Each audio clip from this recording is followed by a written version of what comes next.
இது எல்லாத்தையும் விட மிகப்பெரிய ஒரு திட்டம், உங்க அத்தனை பேருக்கு தெரிஞ்ச திட்டம். 1,31,00,000 மகளிருக்கு கலைஞர் மகளிர் உரிமை தொகை திட்டத்தை நம்முடைய தலைவர் கொடுத்திருக்காரு. மாசம் 1000 ரூபாய்.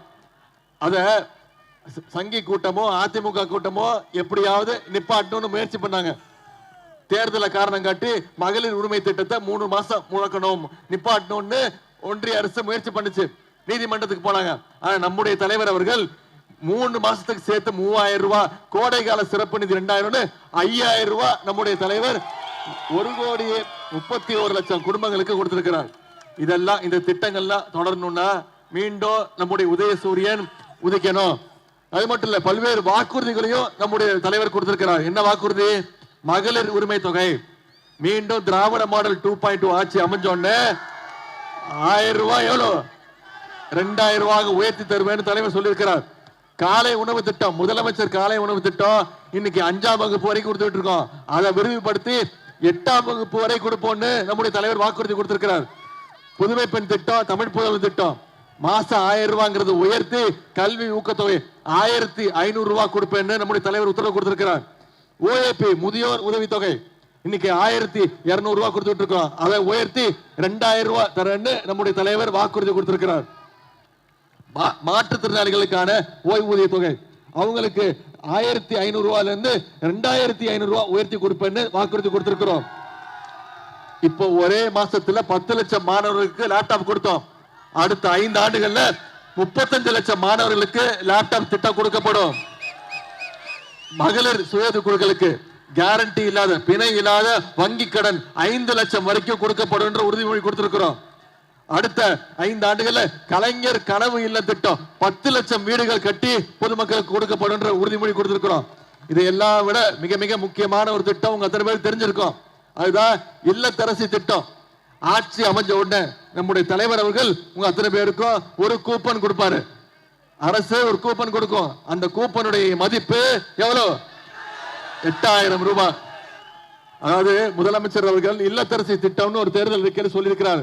அதனால நம்ம தேர்தல் அறிக்கையே எப்பொழுதுமே சொல்லுவாங்க, மக்கள் சொல்லுவாங்க இந்த தேர்தலுடைய ஹீரோன்னு. ஆனா இந்த முறை ஹீரோ மட்டும் இல்ல, இந்த தேர்தலுடைய ஹீரோயினும் நம்முடைய தேர்தல் அறிக்கை தான். கலைஞர் அவர்கள் தான் பெண்கள் விறகு அடுப்புல சமைச்சு சிரமப்படக்கூடாதுன்னு கேஸ் அடுப்பு கொடுத்தாரு.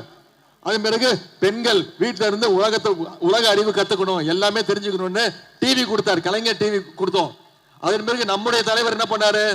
பெண்கள் வீட்டை விட்டு வெளில வரணும், வேலைக்கு போறதுக்கு சுலபமா இருக்கணும்னு விடியல் பயண திட்டம், கட்டணமில்லா பேருந்து திட்டத்தை கொடுத்தோம்.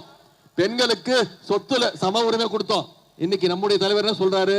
வீட்டில் இருக்கக்கூடிய பெண்கள் அதிக வேலை செய்யக்கூடாது அப்படின்னு அவங்களுக்கு 8000 ரூபாய் கூப்பன் கொடுத்திருக்கோம். இந்த 8000 ரூபாய் கூப்பன்ல உங்களுக்கு தேவையான ஃப்ரிட்ஜோ, மிக்சியோ, டிவியோ, ஏசியோ, எந்த மின்சார பொருட்களையும் நீங்க போய் வாங்கிக்கலாம். இப்படி இந்த திட்டங்கள்லாம் நிறைவேற்றப்படணும்னா நீங்க வர சட்டமன்ற தேர்தலில் ஏப்ரல் 23ஆம் தேதி, இன்னைக்கு தேதி 31, இன்னும் 24 நாட்கள் இருக்கு. நீங்க அத்தனை பேரும் உதயசூரியன் சின்னத்துல வாக்களிக்க போறீங்க. அதை நீங்க முடிவு பண்ணிட்டீங்க. ஆனா நீங்க அடுத்து வர்ற 24 நாட்களும் இந்த பிரச்சாரத்தை மக்கள்கிட்ட கொண்டு போய் இன்னும் சேர்க்கணும். நீங்க வாக்குறுதி கொடுத்திருக்கிற மாதிரி அண்ணன் ஏவவேல் அவர்களை 1 லட்சம் வாக்கு வித்தியாசத்துல ஜெயிக்க வைக்கணும். செய்வீங்களா? 1 லட்சம் வாக்கு வித்தியாசத்தில் ஜெயிக்க வைக்கணும். நிச்சயம் செய்வீங்களா? நாம இவ்வளவு வளர்ச்சி திட்டங்களை செஞ்சிருக்கிறோம், இவ்வளவு வாக்குறுதிகளை கொடுத்திருக்கிறோம், நிறைவேற்றி காட்டிருக்கிறோம். மீண்டும் ஆட்சிக்கு வந்தா இதையெல்லாம் செய்வோம்னு சொல்லியிருக்கிறோம். ஆனா எதிர்கட்சி தலைவர் திரு எடப்பாடி பழனிசாமி அவர்கள் என்ன பண்ணிட்டு இருக்கிறாரு? இன்னைக்கு மீண்டும் பாஜகவோட அடிமையாகி தமிழ்நாட்டுக்குள்ள திரு மோடி அவர்களையும் அமித்ஷா அவர்களையும் எப்படியாவது பிஜேபியை தமிழ்நாட்டுக்குள்ள கூட்டிட்டு வரணும்னு வேலை பார்த்துட்டு இருக்கிறார். ஜாடிக்கு ஏத்த மோடின்னு சொல்லுவாங்க. இன்னைக்கு எடப்பாடி பழனிசாமி தான் மோடிக்கு ஏத்த ஒரு அடிமை எடப்பாடி பழனிசாமியா மாறி இருக்கிறார். நான் அடிக்கடி சொல்லியிருக்கிறேன், நகைச்சுவா சொல்லியிருக்கிறேன், முரட்டு பக்தர்கள் பார்த்திருக்கிறோம், முரட்டு தொண்டர்கள் கேள்விப்பட்டிருக்கிறோம். இன்னைக்கு எடப்பாடி பழனிசாமி தான் இந்தியாவிலேயே ஒரு நம்பர் 1 முரட்டு அடிமையா, மோடியோடைய அடிமையாக இன்னைக்கு எடப்பாடி பழனிசாமி இருக்கிறார். அவருக்கு சரியான பாடத்தை கத்துக் கொடுக்கணும். நம்ம தலைவர் சொன்ன மாதிரி இன்னைக்கு தமிழ்நாடு, இந்த தேர்தல் தமிழ்நாடு வெர்சஸ் டெல்லி தேர்தல். இந்த தேர்தலில் மோடியா நம்முடைய தலைவர் அவரா அப்படின்னு பார்த்திருந்தோம். நம்முடைய மோடியா தமிழ்நாடான்னு பார்த்திருந்தோம். நம்முடைய உரிமைகளை மீண்டும் மீட்டெடுக்க கொடுக்கணும். தமிழ்நாடு என்னைக்கோ டெல்லிக்கு அவுட் ஆஃப் கண்ட்ரோல் தான் அப்படிங்கறத இந்த தேர்தல் மூலம் நீங்க நிரூபிப்பீங்களா? அதை கண்டிப்பா செய்வீங்க அப்படிங்கிற நம்பிக்கையோட உங்களை எல்லாம் அன்போடு கேட்கிறேன், பண்போடு கேட்கிறேன், பாசத்தோடு கேட்கிறேன், உரிமையோடு கேட்கிறேன், உங்கள ஒருவனாக கேட்கிறேன், உரிமையோடு உங்க வீட்டு பிள்ளையாக இருந்து கேட்கிறேன். இன்னும் பெருமையா பொறிப்பா சொல்லணும்னா தலைவருடைய மகனாக இருந்து கேட்கிறேன், டாக்டர் கலைஞருடைய பேரனாக இருந்து கேட்கிறேன். நம்முடைய வெற்றி சின்னம் உதயசூரியன் எல்லா இடத்துலயும் உதிச்சாக வேணும். அதுக்கு தமிழ்நாடு முழுக்க, நீங்க திருவண்ணாமலை தொகுதி முழுக்க நீங்க அத்தனை பேர் இந்த பிரச்சாரத்தை அடுத்த 24 நாட்கள் நீங்க கொண்டு போய் சேர்க்கணும். இன்னைக்கு நான் வேலண்ணன் அவர்களுக்காக மட்டும் இந்த பிரச்சாரத்தில் ஈடுபடல.